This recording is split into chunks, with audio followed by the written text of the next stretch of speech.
Hi friends, Jananayagan படத்தோட league சம்மந்தமாக இயக்குனர் வினோத் அவர்கள் இன்ஸ்டாவில் ஒரு ஸ்டோரி போட்டிருக்காரு.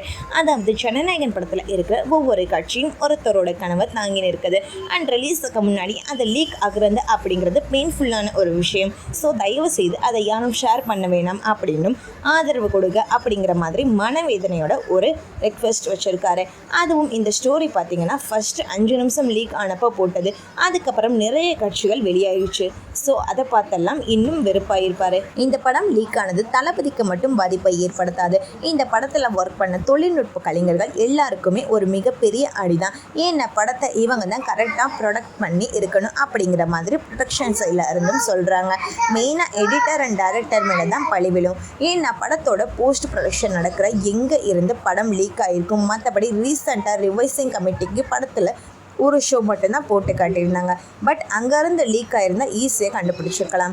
பட் இப்போ வரைக்கும் யார் லீக் பண்ணாங்க, எங்கே இருந்து லீக் ஆச்சு அப்படிங்கிற எந்த ஒரு தகவலுமே கிடைக்கல. பட் லீக் பண்ணவன் மட்டும் மாட்டினா கண்டிப்பாக செத்தாங்க.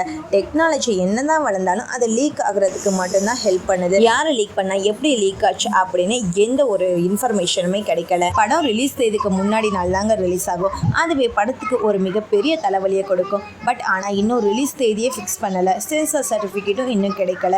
எப்போ ரிலீஸ் ஆகும் அப்படின்னு யாராலுமே சொல்ல முடியாது. ஸோ படக்குழு அடுத்த கட்ட நடவடிக்கையை என்ன பண்ண போகிறாங்கன்னு தெரியலை.